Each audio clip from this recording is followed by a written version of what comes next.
Pernah lihat cuplikan film tersebut? Penasaran gak sih dialog itu dari film apa? Yuk kita bahas. Female Rage adalah inti dari film bergenre horor psikologis ini. Perempuan yang marah karena bakat dan perasaannya tidak tervalidasi sehingga ia menjadi pribadi yang psikopat dan tega kepada semua orang, termasuk orang terdekatnya, menjadi sorotan utama dalam film berjudul Pearl yang rilis pada tahun 2022 dan merupakan prequel dari film X.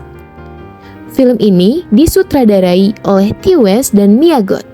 Film ini berhasil menyabet kemenangan di Sitges Film Festival untuk Best Actress Mia Goth sebagai Pearl dan Best Director untuk Ti West. Secara singkat, pada tahun 1918 di Texas, hiduplah seorang perempuan bernama Pearl yang tinggal di peternakan bersama orang tuanya yang merupakan imigran dari Jerman, sementara suaminya Howard berperang di Eropa. Terjebak dalam isolasi karena pandemi flu Spanyol dan tekanan dari ibunya yang keras, Pearl memendam ambisi menjadi bintang film. Namun, di balik itu, ia menunjukkan sisi gelap. Ia suka menyakiti ayahnya yang lumpuh, membunuh hewan, dan mengalami gangguan mental yang semakin parah. Setelah bertemu seorang operator bioskop yang mendorongnya mengejar mimpi, Pearl semakin terobsesi untuk keluar dari kehidupannya. Namun, kegagalannya dalam audisi menari dan konflik dengan keluarganya membuat Pearl kehilangan kendali.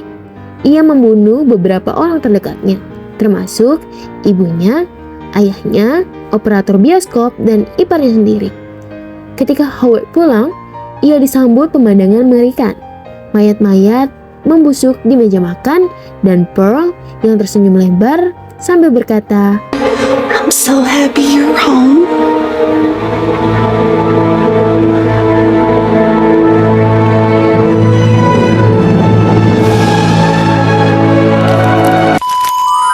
Scene favorit saya adalah ketika Pearl bermonolog di depan adik iparnya Mitzi. Scene ini berdurasi sekitar 8 menit dan syarat akan makna. Anak-anak zaman sekarang sih bilangnya the peak moment of female rage. Yuk kita simak.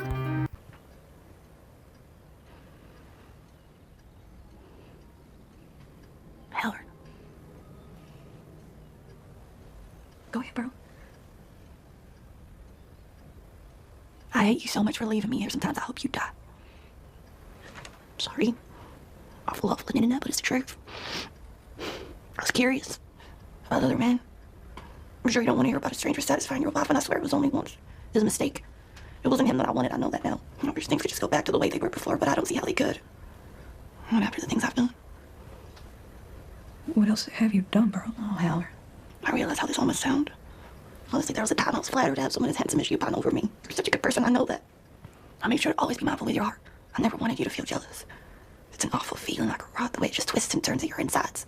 I know that aching so well. I feel it whenever I see others whose lives come easy, because the truth is I'm not really a good person. Pearl, I think I The should reason I kept my eyes to the ground around other men was never to avoid hurting you. It's because I understood how lucky I was to have your attention. I may be a poor farm girl, Howard, but I'm not stupid. I spotted you the moment you came to live with us. You worked hard, like the other farmhands, but you were different. You were from somewhere. A nice, comfortable place that you could return to whenever you wanted. I'm so desperate to have that. All my life I've wanted off this farm, and you were my ticket out. So, I made sure to never let you see who I really was. I worked like a charm, too.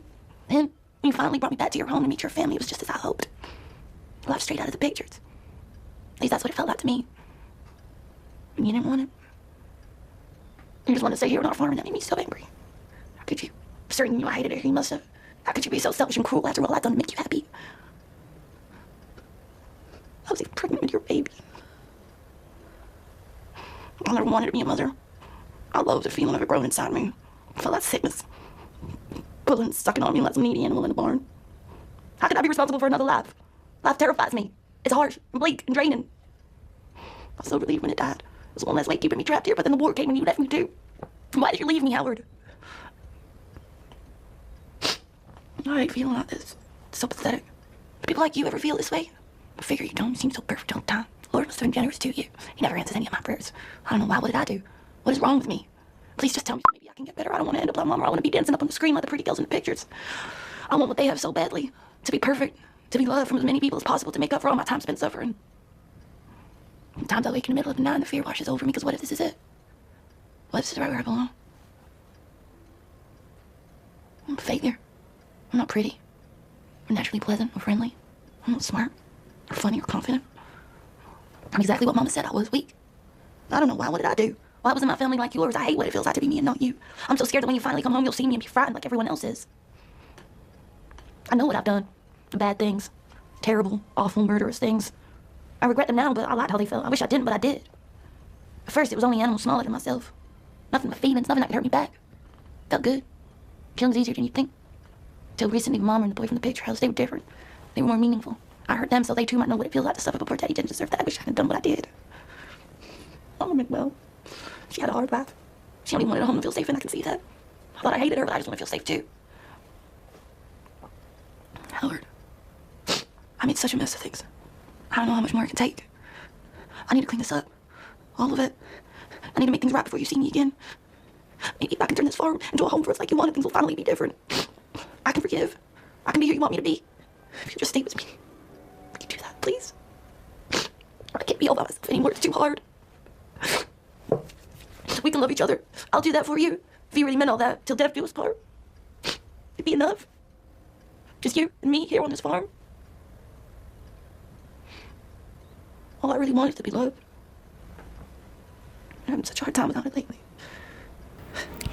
Dalam scene panjang dan emosional ini, Pearl akhirnya jujur tentang semua yang ia pendam. Perasaan yang ia pendam semuanya tumpah ruah. Ia mencintai suaminya, tapi marah karena ditinggalkan. Ia berselingkuh, berharap bisa kabur dari hidup yang mengekangnya. Tapi ia tahu satu-satunya jalan keluar hanyalah suaminya. Walaupun pada akhirnya suaminya juga memutuskan untuk tetap tinggal di sana setelah ikut berperang. Ia pernah hamil, tapi ia merasa tak layak untuk menjadi seorang ibu, dan saat keguguran ia justru merasa lega. Ia lelah menanggung semuanya sendirian. Ibunya yang keras, ayahnya yang lumpuh, dan hidup yang tak memberinya ruang untuk bermimpi. Ia mulai bertanya di manakah eksistensi Tuhan. Ia hanya ingin dicintai, punya rumah yang hangat, dan jadi bintang dalam hidupnya sendiri. Sesuatu yang sederhana, tapi tak pernah ia dapatkan.